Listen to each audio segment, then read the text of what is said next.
Welcome back to another episode of D Sports Gurus. I'm your host, Fresh. So, on this episode of D Sports Gurus, we're gonna be talking Pistons basketball. Real quick, like, subscribe, comment. However you listening to this show, share it if you want somebody else to listen to the show or you feel like it's a good show, whatever like that. I'm tired of I'm tired of these guys in the comment sections of every sport uh post that I comment on telling me, hey, that's why ain't nobody listening to your podcast. So, hey, man, let's keep growing the podcast, man. And y'all keep telling folks that they need to listen to what I got to say because I actually say some stuff that's worth to listen. So, if you feel that way, definitely if you feel that way, man, make sure you like, subscribe, share, comment, do all that good stuff so we can keep growing the show. So I can have less and less of these a-holes in the comment section trying to tell me that's why my opinion suck because ain't nobody watching my show. Nah, man. I feel like I got a pretty good opinion on sports. All right. I got a pretty good take on things. I'm not always right. I could be wrong sometime. But most of the time I feel like I'm coming at it from a pretty good angle and whatnot. I don't like the way my screen kind of capturing it. And that you know. But anyways, so let's get to it. We're gonna be talking Pistons basketball. Um, Pistons lost last night to the Magics in heartbreaking fashion. Paolo Banchero traveled and hit an and 1-2. The ref didn't call the travel, but he called the foul, which was a barely of a foul.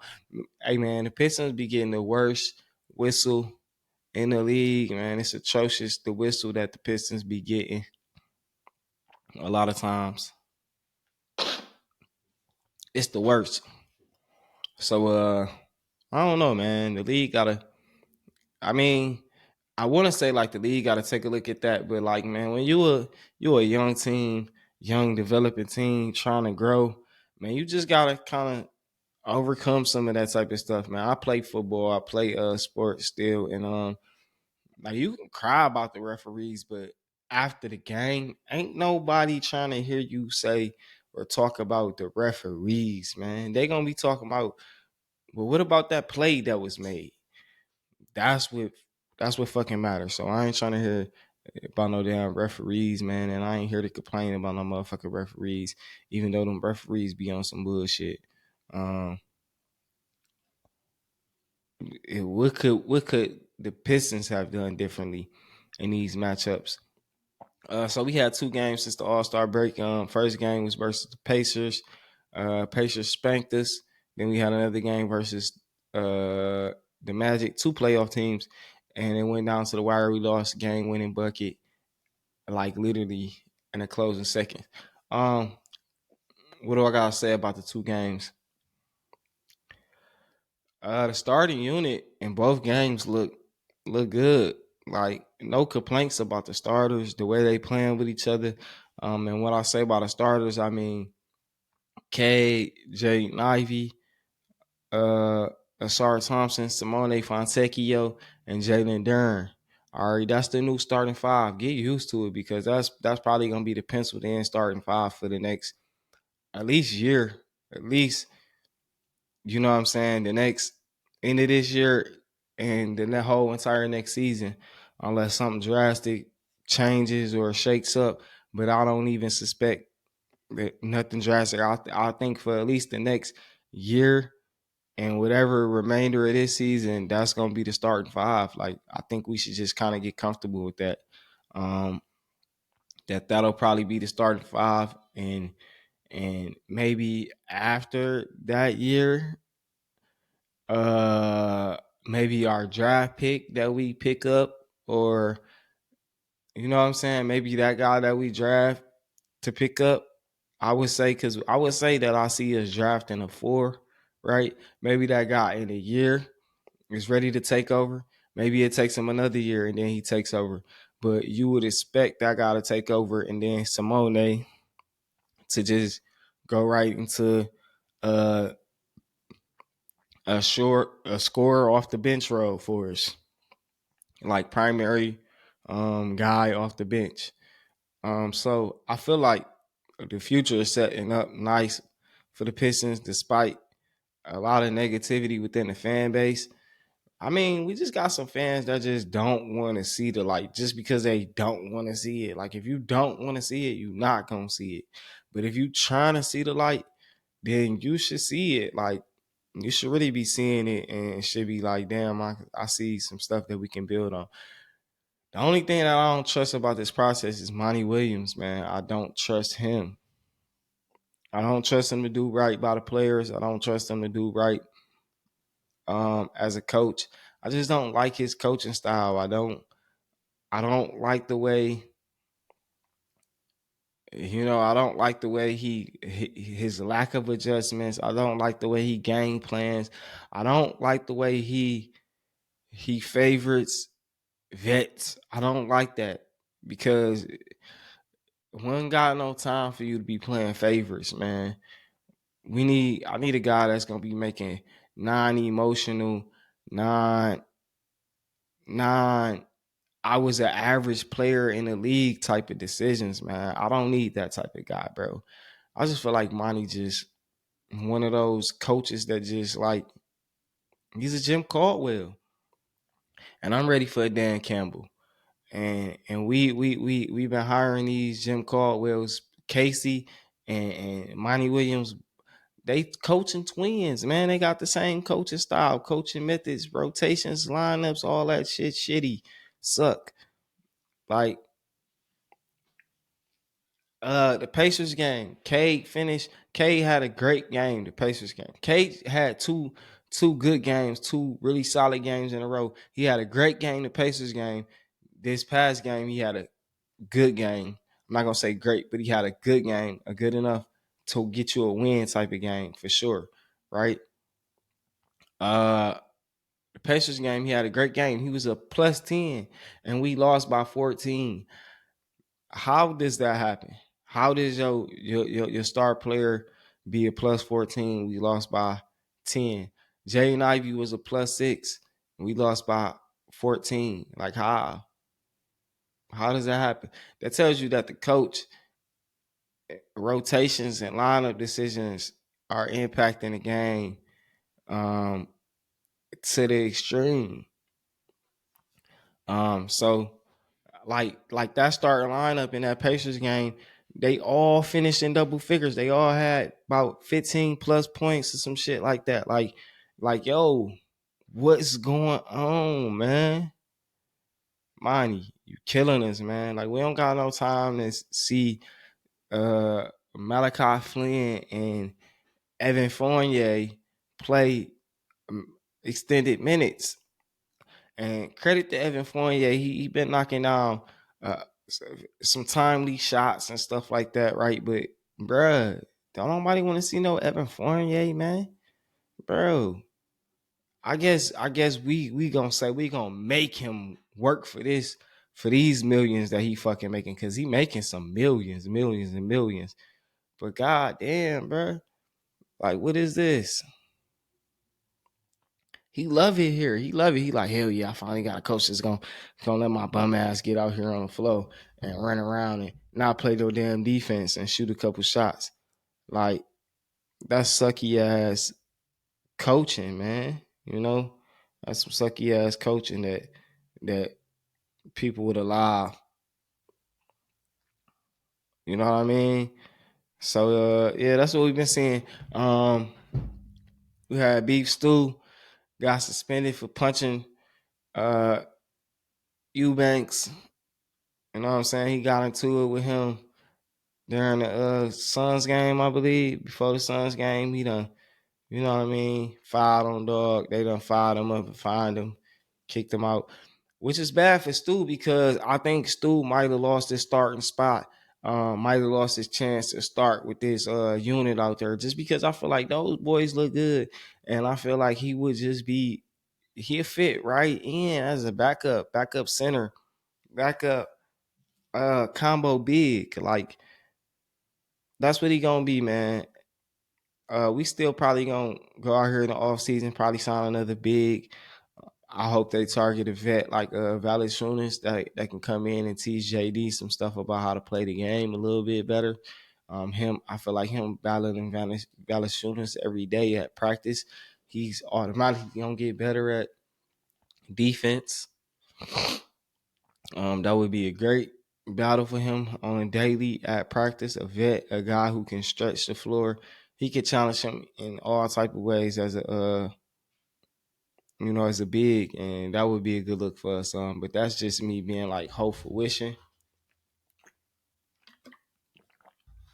we gonna have some money so we can throw some dollars out there. But that's me just being wishful thinking.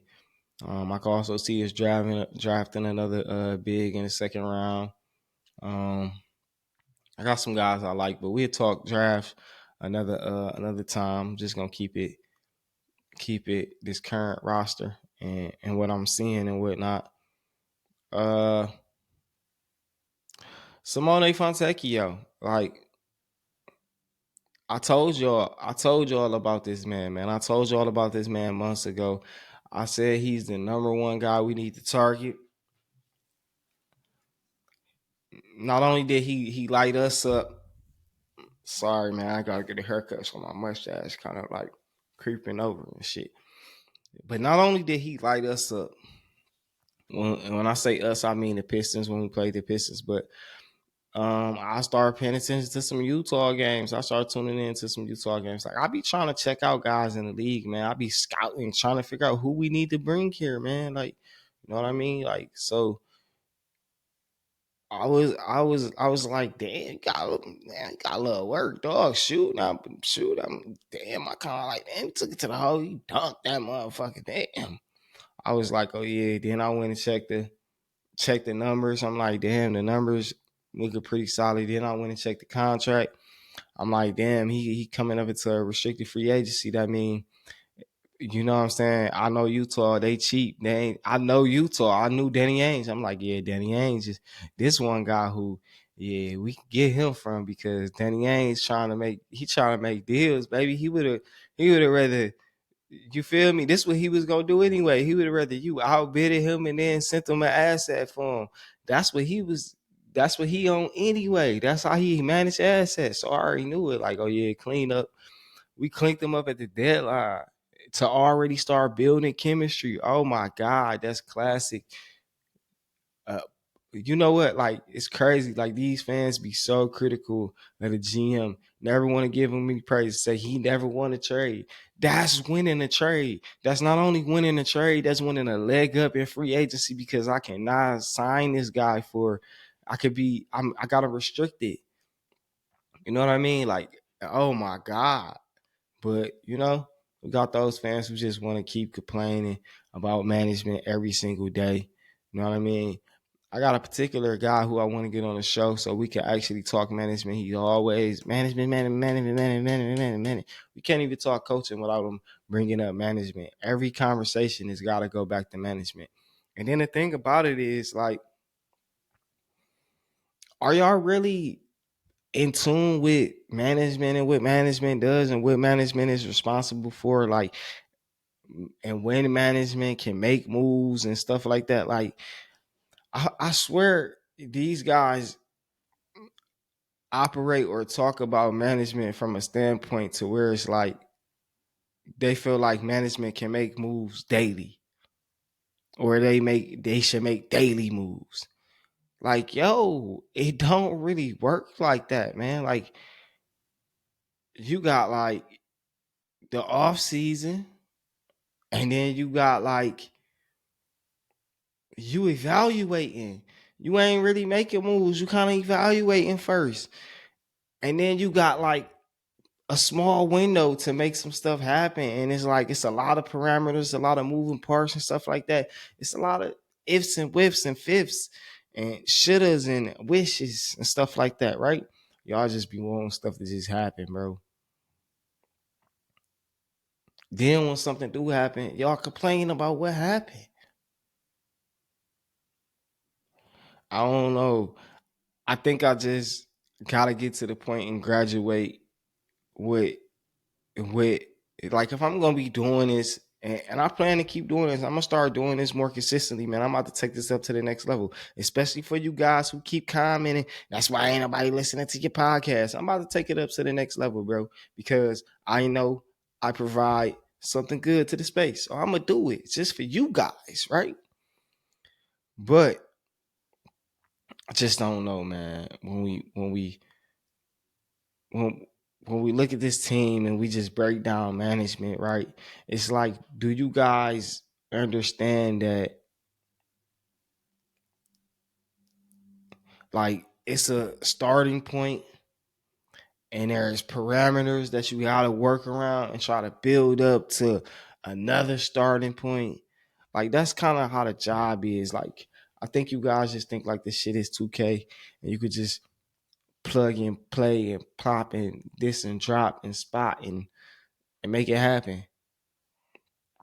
It's like the same guys who have all of this patience for money don't understand that the management was put in an even worse situation. Like they wasn't giving some young players to build around. At least the coaching staff is being provided some young players that they can develop and coach and grow. This dumbass, he don't want to coach them. Like y'all don't see that Monty Williams don't want to coach. Like that's the reason why he won't vets. Y'all don't realize that? That's the reason why coaches like vets. Vets, they like vets because they ain't got a coach. They could just say, hey, go, do that shit you do. When you got some young guys, you gotta actually coach, man. And I don't know, man.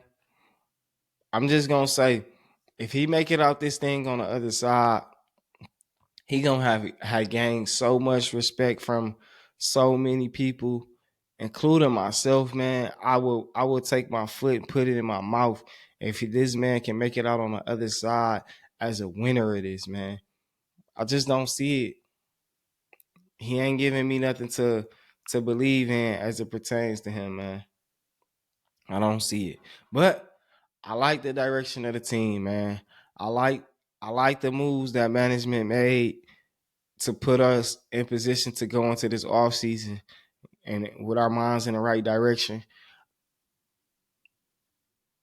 I like the new starting five. That's what I'm calling it. I'm putting it out there. Stu, you got to come off the bench, man. Embrace it.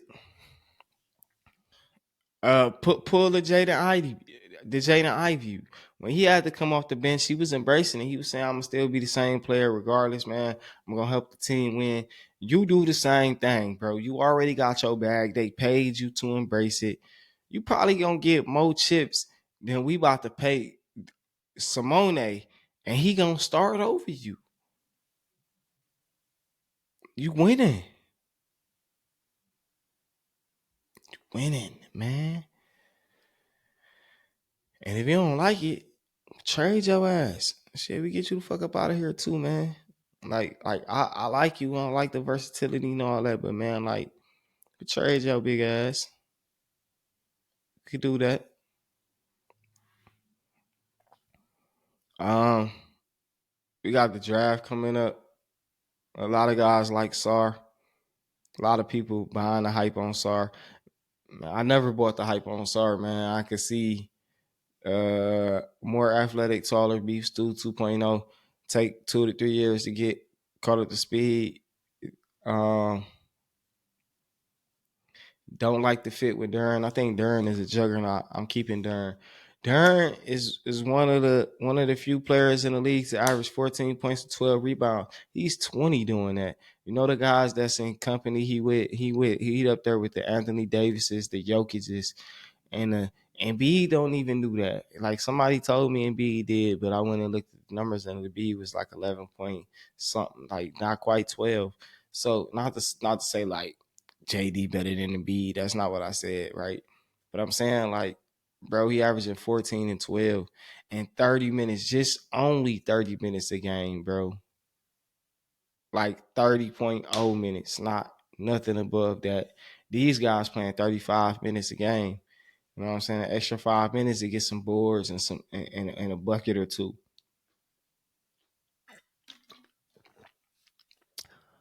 What's gonna happen when JD put that little like he already got a drive game, but what's gonna happen when he put that little drive stop little pop game? What's gonna happen when he had a little pick and pop to his shit? He's 20. Remember, Brook Lopez didn't start shooting threes till like his 7th, 8th year in the league, man. Don't put no cap on this young man's development. I feel like that's what a lot of our fan base has a problem with. We start capping all our players way too soon. K, 2 years in the league, man. I told y'all this. I've been saying this, like, bro, these guys barely into their motherfucking careers. Can we let them play? K, 2 years in. Jaden, 2 years in.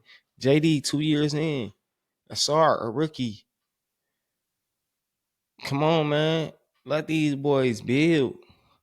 By the time they get 4 years in, like beef stew, wow, we gonna have some real issues about money in a minute, man. You know, about shit. How we gonna keep all these guys? So we need to take advantage of having them right now. Um, and that's just what it is. And build those guys up to the point to where they the ultimate asset, whether that's a guy that we gonna re-sign for some money and he gonna help us go to where we trying to go, or that's a guy that's going to be a piece that can get another piece that we actually need, or a young piece, or some young assets, or you know what I mean. But that's the state of the Pistons right now, man. Overall, I like the trajectory going into the summer and where I predict we'll be coming out of the summer. Um, I'm still not sold on Monty fully embracing how much he needs to rely on his core. Um, but I'm seeing some positive signs. So that's all I'm gonna hit y'all with for the state of the Pistons. I ain't really gonna go too in depth on it. I'm gonna wait for a few more games to gather a few more talking points. Maybe specifically about some players and stuff like that. But like I said, man, I'm about to start coming hard, keeping it consistent. Back on my shit. Uh, like, subscribe, comment. Y'all know what to do, man. So these trolls and lames in the comment section and stuff like that can stop clowning me about nobody watching my podcast. And that's the last time I'm gonna say that statement because I don't want to keep saying that. You know what I mean? Keep relying on that. But yeah, I have been. I guess y'all been kind of stinging me with that one. Sigh. Nah, man, but for real, man, like, subscribe, comment, tell me what you think about the show. Share it if you feel like it's share worthy. And that's that. I'm your man's Fresh. Until the next time, these sports gurus. I'm out.